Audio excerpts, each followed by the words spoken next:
기도하옵나이다. 아멘. 아멘. 네, 사랑하는 성도님들, 우리는 여호수아 말씀으로 새해를 시작합니다. 여호수아 말씀을 통해서 우리는 신앙의 기억과 그리고 이 신앙을 전수하는 것이 어떤 의미인지를 함께 살펴보기를 원합니다. 여러분, 신앙 그러면 어떤 생각이 먼저 드십니까? 신앙생활. 그럼 나의 신앙생활을 생각하지 않으십니까? 개인적인 체험을 생각합니다. 내가 하나님과 만났던 일, 내가 하나님 앞에 충성했던 그런 일들, 하나님과 동행하고 있는 나의 삶, 개인적인 것이 먼저 떠오릅니다. 하지만 이 신앙은 개인적인 체험에서 넘어서서 이것은 하나님의 신실하심을 기억하고 그리고 다음 세대에게 전수하는 사명이 우리의 신앙생활에 포함되어져 있다라는 사실을 오늘 본문에서 우리가 발견할 수가 있습니다. 그래서 여러분, 존 파이퍼 목사님은 물론 성경을 우리가 가까이 하고 성경을 깊이 묵상하고 많이 읽는 것을 그것은 기본 중에 기본이죠. 그리고 신학책을 읽는 것도 유익이 됩니다. 묵상집을 읽는 것도 유익이 되겠죠. 하지만 존 파이퍼 목사님은 어떤 것을 강조하셨냐면 우리 신앙의 선배들의 삶을 적어놓은 전기, 신앙 선배의 삶이 기록되어져 있는 전기를 읽는 것이 너무나 중요한 일이다라고 강조하셨습니다. 특별히 믿음의 선배들이 하나님의 부르심에 어떻게 응답했는지, 또한 하나님께서 이들을 어려움 속에서 어떻게 하나님의 신실하심을 그들의 삶 가운데 드러냈는지, 여러분, 이 일들을 우리가 쭉 읽을 때에 하나님의 구원의 역사를 더욱더 선명하게 볼 수 있다는 것입니다. 그래서 이것은 단지 과거의 일을 기록해 놓은 것에 그치는 것이 아니라 이것은 하나님께서 각 시대와 그리고 각 세대 속에서 어떻게 일하셨는지를 보여주는, 생생하게 보여주는 도구이자 장치인 것입니다. 사랑하는 성도님들, 그래서 우리가 신앙 선배들의 전기를 읽을 때에 우리 현재 신앙생활의 힘과 방향성을 가질 수 있게 됩니다. 물론 성경이 기본 중에 기본입니다. 그 위에 그것이 있을 수 있다는 것입니다. 오늘 우리가 묵상할 여호수아 4장 말씀도 마찬가지입니다. 하나님의 구원의 역사를 이스라엘 백성으로 하여금 하나님께서 경험케 하시고 그리고 그 구원의 역사를 우리로 하여금 기억하게 하시는 이유가 바로 이것입니다. 하나님의 놀라운 역사를 기억하고 다음 세대에 전수하는 것, 그것이 우리의 사명인 줄 믿습니다. 여러분, 기억하는 것이 너무나 중요해요. 여러분, 요즘 자꾸 깜빡하시고 그러지 않으신가요? 네. 희한하게 저도 자꾸 깜빡해요. 양말을 하나 신고서 어떤 날은 양말 신은 위에다 또 하나 신고 어디 있는지 막 찾고 막 이런 경우도 있고. 근데 여러분, 우리가 또 생각해야 될 건 뭐냐면요, 옛날 우리 어르신들, 여기도 아마 혹시 음력으로 생신하시는 분들 계시나요? 여기? 야, 여기는 다 미국 오셔가지고 다 양력 할렐루야. 네, 근데 한국에 계신 분들은 아직도 음력 생일을 하시는 분들이 계세요. 양력은 사실 핸드폰으로 딱 맞춰놓으면 하루 전날 딱 알려주거든요. 음력은 이건 계산을 해야 돼요. 그렇죠? 그래가지고 참 기억하기가 어려워요. 그런데 생각해보면은요, 그 옛날 어른들은요, 막 그 안 믿는 분들은 제사 날짜부터 생일부터 음력으로 해가지고 하나도 안 빼먹고 다 기억해요. 그렇죠? 근데 요즘 우리는 어떻습니까? 자꾸 깜빡하는 거예요. 예. 그날이 그날 같고 뭔가 같기도 하고 그냥 바빠가지고 다 까먹고 막 이래요. 사랑하는 성도님들, 그런데 이렇게 잊어버리는 이유가 무엇인가? 다시 되돌아보면은요, 그것은 우리의 분주함 때문이에요. 그렇죠? 우리가 바쁘기 때문이에요. 삶이 바뀌었어요. 지금 우리가 살아가고 있는 이 삶은요, 핸드폰을 비롯해가지고 모든 게 빨라요. 그러다 보니까 우리 머릿속에서 생각해야 되고 사고해야 될 것이 너무나 많아요. 인생도 바빠졌어요. 동창회도 가셔야죠. 어디도 가셔야죠. 뭐도 하셔야죠. 얼마나 바쁩니까? 그러다 보니까 이 바쁨에 집중하다 보면은요, 정작 중요한 것을 다 놓쳐버려요. 그 놓쳐버리는 것이 바로 중요한 기억들이다라는 사실입니다. 이 기억은요, 우리가 믿음 안에서 흔들리지 않고 나아갈 수 있도록 돕는 기초가 되는 것인데, 아무 기억이나 그렇게 되는 것이 아니라 하나님께서 동행하셨던 기억, 하나님의 말씀이 내 삶 속에 나타났던 기억. 사랑하는 성도님들, 이것을 성도들 사이에 나누는 것을 우리가 뭐라고 얘기합니까? 간증이라고 얘기하죠. 어떤 분들은요, 같이 이렇게 만나서 식사 교제를 하고, 심지어는 우리가 예배 끝나고 찡교할 때도 그냥 툭 치면 간증이 막 터져 나오시는 분들이 계세요. 말씀하기를 좋아하시는 분들일 수도 있고, 삶 속에 간증이 너무나 많은 분들일 수도 있는 거예요. 사랑하는 성도님들, 그 기억을 꼭 간직하시기를 바랍니다. 기억은 단지 과거를 회상하는 것으로 끝나는 것이 아니라 현재를 살아갈 힘을 주고 미래를 준비하게 하는 것입니다. 그래서 오늘 말씀을 통해서 하나님의 신실하심을 우리가 기억하고, 그것이 나에게 임한 하나님의 은혜 뿐만 아니라 우리 공동체에 임한 하나님의 은혜도 기억할 수 있는 우리 모두가 되시기를 주님의 이름으로 축원드립니다. 자, 첫 번째로 오늘 본문 말씀의 배경을 여러분들께서 아마 잘 알고 계실 거예요. 이스라엘 백성들이 출애굽하고 나서 40년간 광야 생활을 했습니다. 불순종 때문에 그랬죠. 모세가 이들을 위해서 3편의 설교를 했습니다. 그게 우리가 묵상한 무슨 말씀이죠? 신명기 말씀입니다. 신명기 말씀에 이들에게 당부를 하고 모세는 느보산에서 하나님의 부르심을 받습니다. 그리고 이후에 하나님의 계획은 계속 이어져서 다음 세대로 전수가 되었는데, 그를 위해 세운 지도자가 바로 여호수아지요. 여호수아가 하나님의 말씀을 받습니다. 하나님께서 이스라엘 백성들이 이제 요단강을 건너서 가나안 땅으로 들어가는 직전 상황에서 여호수아에게 명령을 주셨는데, 요단강을 건너가라 라는 명령이에요. 여러분, 요단강은 그때 당시에 홍수로 물이 넘쳐 흐르고 있었습니다. 요단강을 실제로 가보면 폭이요, 좁은 곳은 여기에서부터 저기 교실 끝까지 그 정도밖에는 안 돼요.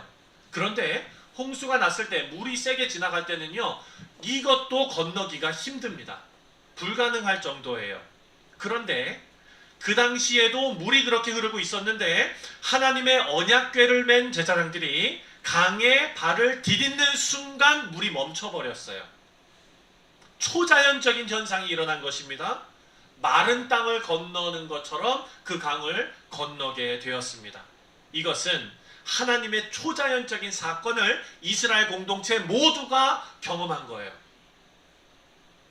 사랑하는 성도님들, 우리 교회가 10년 전에 하나님께서 뉴욕에 딱 세우셨거든요. 그 10년 전에 여러분 기도를 얼마나 많이 하셨습니까? 그런데 우리 교회 막내 마크, 루크, 이 친구들한테 우리가 얘기를 해주는 거예요. 야, 그 10년 전에 성도님들이 얼마나 기도했는 줄 알아? 그럼 얘네들은 So? What? 이럴 거예요. 왜? 못 봤으니까요. 그렇죠. 못 봤으니까요. 그런데 마크하고 루크한테 우리가 지난 추수감사절 때 우리가 얼마나 앞에서 하나님 앞에 얼마나 기쁨의 찬양을 드렸냐, 이 얘기를 하면은 이 친구들이 어떻게 기억할까요? 맞아요, 그때 그랬어요. 나도 앞에 나와서 했어요. 이럴 거 아니에요. 그렇죠? 이게 뭡니까? 경험과 기억이에요. 그런데 시간이 지나면은 이것이 전수될 수가 없다는 게 안타까운 일입니다. 여러분의 신앙이 아무리 좋고 여러분의 신앙이 아무리 아름답다고 해도 이것이 전수되지 않으면 아무도 모르는 거예요. 자녀들이 몰라요. 그래서 하나님께서 이들에게 명령하신 일이 있습니다. 바로 12지파를 대표하는 사람들이 마른 강바닥, 거기에서 돌들을 하나씩 가져오게 해서 그곳을 길갈에 세우고 돌무더기를 만들어 놓은 것입니다. 이것은 그냥 기념물이 아니라 하나님의 구원을 기념하면서 그 신실하심을 증거하는 도구로 사용되는 것입니다. 다음 세대가 물어보겠죠. 지나가다가 이 돌들이 뭡니까? 그러면은 이들이 얘기해 줘야 돼요. 설명해 줘야 돼요. 선배 세대가 이 돌들이 하나님께서 요단강을 멈추신 증거다. 그리고 모든 상황 속에서 하나님의 구원이 가능하다는 사실을 이들에게 증거하는 것입니다. 단순히 우리가 운이 좋아서 이렇게 된 거다, 라고 얘기하는 것이 아니라, 우연이 아니라 하나님의 능력에서부터 비롯되었다라는 것을 가르쳐 주는 겁니다. 사랑하는 성도님들, 그래서 우리가 생각해야 할 것은 이 신앙생활이 개인적인 것에 그치면 안 된다는 것입니다. 이 기억이 개인적인 차원을 넘어서 공동체적인 믿음을 강화하는 역할을 성경에서도 했고 오늘날도 해야 한다라는 것입니다.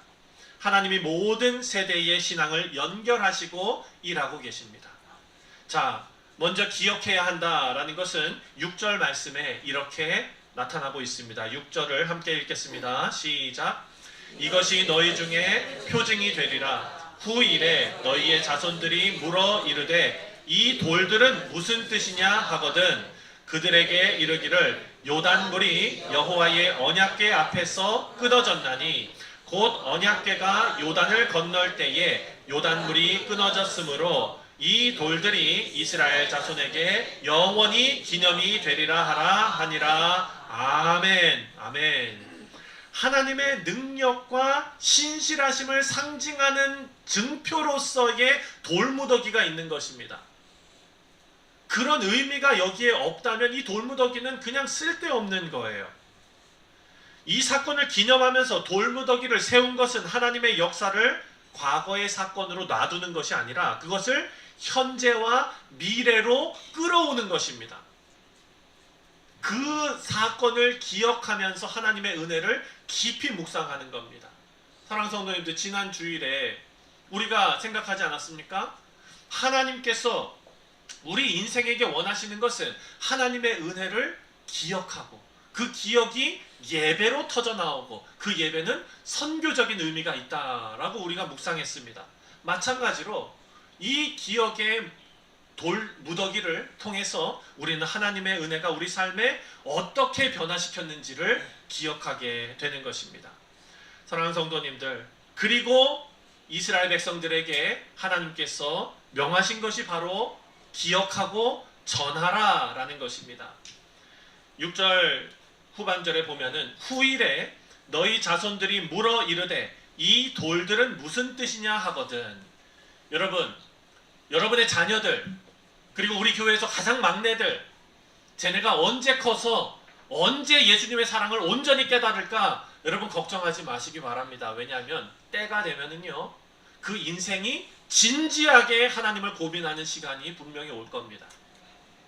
다시 말해서 이들이 하나님 앞에 질문하는 때가 온다는 거예요. 후일에 너희 자손들이 물어 이르되, 우리 다음 세대가 우리에게 물어보는 날이 있을 거예요. 여러분, 그 날을 준비해야 됩니다. 우리 인생으로 준비해야 됩니다. 사랑하는 성도님들, 엄마, 아빠, 엄마는 예수님 어떻게 믿었어? 이렇게 물어봤을 때 그때 어떻게 했더라? 이러면 안 되는 거예요. 그때 아이들이 눈물이 펑펑 쏟을 수 있는 설교가 터져 나올 수 있을 만큼 우리가 준비해야 합니다. 근데 그 준비는 말로만 준비하는 게 아니라 삶으로 준비해야 될 줄 믿습니다. 자, 시편 78편 4절 말씀입니다. 함께 읽겠습니다. 시작. 우리가 이를 그들의 자손에게 숨기지 아니하고 여호와의 영예와 그의 능력과 그가 행하신 기이한 사적을 후대에 전하리로다. 아멘. 아멘. 여러분, 이런 설교를 들으면은 부담을 느끼세요. 왜냐하면 목사님 아시잖아요. 세대차가 나서 안 돼요. 애들은요, 자기가 생각하는 게 다 다르고요, 관심도 다 다르고요, 제가 그거를 맞춰줄 수가 없어요. 이렇게 말씀하시는 분들이 많거든요. 근데 여러분 생각해 보십시오. 요즘은요, 어린 세대들은 디지털 문화 그리고 소셜 미디어 때문에요, 그 환경이 우리와는 완전히 다릅니다. 그래서 요즘 많은 젊은이들은요, 이런 환경 속에 다 노출되어져 있다 보니까 그 환경에 대해서 피로감이 느껴지고 염증이 느껴지는 사람들이 생겨나는 거예요. 부작용들이 생겨났어요. 요즘 회사에서 각자 집에서 일하게 놔뒀거든요. 팬데믹 동안에. 근데 이제는 어떻게 하느냐? 회사로 자꾸 데리고 나오는 거예요. 왜? 이게 서로 소통을 하는데요, 문자로 소통할 때는 다 잘한대요. 막 그냥 눈웃음도 이렇게 하고 할 말 못할 말 다 하는데요, 실제로 전화를 걸어가지고 통화를 하려고 그러면 입이 딱 막히는 거예요. 통화 장애가 생겨난대요. 대인 생활이 무너지는 그런 시대가 지금 된 거예요. 우리 자녀들도요, 가만 보면은요, 이거 핸드폰 앞에 그리고 소셜미디어 안에서 자기가 갇혀 있는 거예요. 그러다 보니까 이 생활이 지속되고 계속되다 보니까 그 마음에, 인간은요, 사랑하는 성도님들, 하나님께서 오리지널리 디자인하신 모습이 있거든요. 우린 영적인 존재예요. 혼자 살게 만드신 게 아니에요. 하나님께서 뭐라 그랬습니까? 독처하는 것이 좋지 않아서 하나님께서 아담에게 이불을 주지 않았어요? 마찬가지예요. 우리도 하나님 영광 위에서 함께 걸어가도록 하나님 만들어 놓으셨거든요. 그래서 그 마음속 깊이 영적인 갈망이 생겨나는 거예요. 그래서 이 젊은이들이 이제는 진정한 관계와 깊은 소속감을 원하고 있어요. 사랑하는 성도님들, 교회가 이런 필요를 채울 수 있는 유일한 공동체가 될 줄 믿습니다. 많은 교회들이 젊은 세대들을 품기 위해서 노력을 많이 해요. 그런데 어떤 노력을 하냐면 프로그램을 만들려고 하고요. 예배를 바꾸려고 합니다. 우리처럼 이렇게 정통적인 예배를 드리는 것은 젊은이들이 싫어하기 때문에 예배를 콘서트처럼 바꾸는 것을 제안을 하고요. 예배 환경도 어둡게 하고 앞에 조명을 탁 때리고 현란한 음악과 조명과 뭐 이런 것들로 관심을 갖게끔 만드는 것이 다음 세대를 위한 길이다라고 주장하시는 분들도 계세요. 그런데 저는 잘 모르겠어요. 요즘 많은 젊은이들이 다시 전통 예배로 돌아오는 경향이 있습니다. 다시 말씀으로 돌아가려고 하는 경향이 생겨납니다. 사랑하는 성도님들, 이것이 왜 이런 일이 일어날까요? 세상에 나가 보니까요, 교회가 그렇게 젊은이들의 마음을 사로잡기 위해서 하는 그 노력이 세상의 문화를요 따라잡을래야 따라잡을 수가 없어요. 그렇게 되니까 이들의 판단은 어떻게 되느냐, 세상의 그 휘황찬란한 것과 교회가 그것을 카피해가지고 가지고 오는 것을 비교하는 거예요. 이건 이거보다 좀 덜하네. 하나의 선택지로서 내가 그냥 많은 재밌는 것들 중에 하나를 선택하는데 이게 그 선택지 중에 하나가 교회가 돼버리는 거죠. 이것으로는 교회가 교회다울 수 없다는 것입니다. 로마서 12장 2절 말씀을 보니까 너희는 이 세대를 본받지 말고 오직 마음을 새롭게 함으로 변화를 받아 하나님의 선하시고 기뻐하시고 온전하신 뜻이 무엇인지 분별하도록 하라. 사랑하는 성도님들, 우리가 새해를 맞는 이 시점에 우리가 공동체로서 주님의 교회로서 한 마음 한 뜻으로 기도해야 될 기도 제목이 있습니다. 하나님, 이 세대를 본받지 말고 분별할 수 있는 지혜를 우리 모두에게 허락하여 주시옵소서. 교회가 우리 자녀들의 다음 세대들의 삶에 깊이 들어가야 한다라는 것입니다. 복음은 변하지 않지만 복음을 전하는 방식은 변할 수 있다라고 이야기하시는 분들이 많습니다. 하지만 하나님께서는 성경에 이렇게 얘기했어요. 전도의 미련한 방법을 하나님 사용하시는 거예요. 미련한 방법을 사용한대요. 눈으로 보기에는 미련해도 그것이 인생을 변하는 유일한 길임을 믿습니다. 이런 노력을 통해서 다음 세대는 교회가 단순히 그냥 종교기관이 아니라 살아있는 믿음의 공동체임을 깨달아야 한다라는 것입니다. 사랑하는 성도님들, 우리 교회가 다음 세대에게, 우리 자녀들뿐만 아니라 성실장로교회 다음 세대들에게 하나님께서 이 교회를 계속해서 이어나가실 텐데 그 다음 세대들에게 우리가 전해줄 수 있는, 전수해줄 수 있는 것은 바로 돌무더기입니다. 하나님의 영광을 위해서 공동체적인 표징이 우리 가운데 나타나야 합니다. 이것은 우리가 기도 많이 하고 해서 뭐가 부흥되고 이런 의미가 아닙니다. 사랑하는 성도님들, 이것은 우리가 교회의 본질을 지켜나가는 거예요. 교회의 본질을 지켜나가는 것이 하나님의 신실하신 증거로서 이 교회의 돌무더기가 하나씩 쌓여져 나갈 줄 믿습니다. 근데 그 돌무더기를 누가 가지고 올 겁니까? 바로 우리가 가져오는 겁니다. 여러분의 간증이 돌무더기로 하나씩 하나씩 쌓여가는 것입니다. 신앙의 개념은 개인적인 것에서 끝나는 것이 아니라 공동체적으로 하나님의 역사를 기억하고 초점이 맞춰져야 한다라는 것입니다. 사랑하는 성도님들, 이런 얘기 많이 들어보셨죠? 아유, 사람 보지 말고 사람 보고 신앙생활 하지 말고 사람 보고 교회 나오지 말고 하나님 보고 나가야지. 여러분, 이 얘기를 어떤 교회에서 많이 합니까? 문제 있는 교회에서 많이 하죠. 그렇죠? 예. 은혜롭고 막 그냥 서로 은혜 받고 서로 격려하고 이런 교회에서 에이, 사람 보고 신앙생활 하죠, 이런 얘기하는 사람 봤어요? 없어요. 이제 사랑하는 성도님들, 교회가 사람 보고도 신앙생활 할 수 있을 정도로 건강해지고 아름다워졌으면 좋겠습니다. 저는 너무 감사한 게 있어요. 우리 교회 성도님들 중에서 많은 분들, 여러분 인생, 제가 서로 교제를 나누면서 예전에 있었던 일들, 이런 간증들을 서로 들으면서 진짜 소름이 돋을 정도로 기쁘고 감사하고 이랬던 적이 너무 많아요. 그래서 우리 교회는 하나님께서 참 복된 교회로 세우셨구나, 이런 생각이 들었어요. 성도님들의 신앙생활 하시는 모습이 교회뿐만 아니라 교회 밖에서 일터에서도 그 모습이 드러난 거예요. 그래서 그 모습을 보고 나도 교회 가보고 싶다 해가지고 교회 오신 분들이 계시다는 사실이에요. 사랑하는 성도님들, 이게 돌무더기 쌓는 거 아닙니까? 이런 돌무더기가 2025년도에 이렇게 쌓이시기를 주님의 이름으로 축원드립니다. 말씀의 결론을 맺습니다. 오늘 우리는 두 가지를 생각했습니다. 우리의 돌무더기를 세워야 합니다. 우리 가정의 돌무더기를 세워야 합니다. 첫 번째, 하나님의 구원을 기억하는 것이 중요합니다. 하나님의 구원을 기억하라.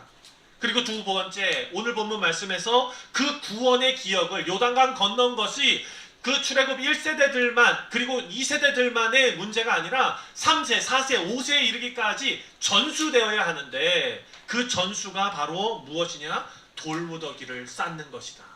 기념의 돌을 쌓는 것이다. 먼저 개인의 삶에서 기념의 돌을 세우는 시간을 가지시기를 주님의 이름으로 축원드립니다. 그 일이 가정에서 이루어지기를 바랍니다. 가정에서 신년이 되면은 계획을 세우죠. 우리 이제 매일 아침마다 너희들 학교 가기 전에 간단하게 예배 드리고 가자. 그리고 하루, 이틀, 3일. 그럼 어떻게 됩니까? 작심 3일. 네. 근데 사랑하는 성도님들, 어떤 분이 그러더라고요. 3일마다 작심하면 된대요. 네. 그 생각해보니까 맞아요. 여러분, 목사님 가정도 마찬가지예요. 별다를 거 없어요. 생각하고 계획하고 하다가 일주일 후에 끊기고, 그러면은 일주일 지났다가 또 시작하고. 여러분, 2024년 3월 25일 날 뭐 드셨는지 기억나시는 분 계세요? 한 분도 없을 거예요, 아마. 그렇죠? 2024년 4월 25일 날 어떤 설교 들으셨는지 기억나시는 분 계세요? 없습니다. 예, 없습니다. 어떤 분이 와도 없어요. 근데 사랑하는 성도님들, 2024년 3월 25일 날 드신 그 음식이 기억은 나지 않을지라도 그 음식으로 인해서 여러분이 지금 살아 계시는 겁니다. 맞죠? 하나님께서 우리 인생 가운데 수많은 실패를 경험하게 하시고 수많은 작심삼일을 겪어내게 하시는데, 그것이 의미 없는 일이 아니라 그런 작심을 할 때마다, 작심이 왜 생깁니까? 성령께서 역사하셨기 때문에 생기는 줄 믿습니다. 그 기회를 잡으시고 그 기회를 통해서 신앙의 전수를 이루시는 우리 모두가 되기를 바랍니다. 마지막으로, 교회 공동체 안에서 돌무더기를 세워야 하는데, 이것은 공동체 안에 서로를 격려하고 세워주는 돌무더기가 세워지기를 바랍니다. 자, 오늘 말씀을 통해서 하나님 구원을 기억하고 그 구원의 기억을 다음 세대에 전수하는 사명이 우리에게 주어졌다라는 것을 우리가 생각했습니다. 우리 가정과 교회 그리고 공동체가 하나님의 신실하심을 기억하고 그 기억을 전수하는 거룩한 돌무더기가 되시기를 주님의 이름으로 축원드립니다. 기도하겠습니다.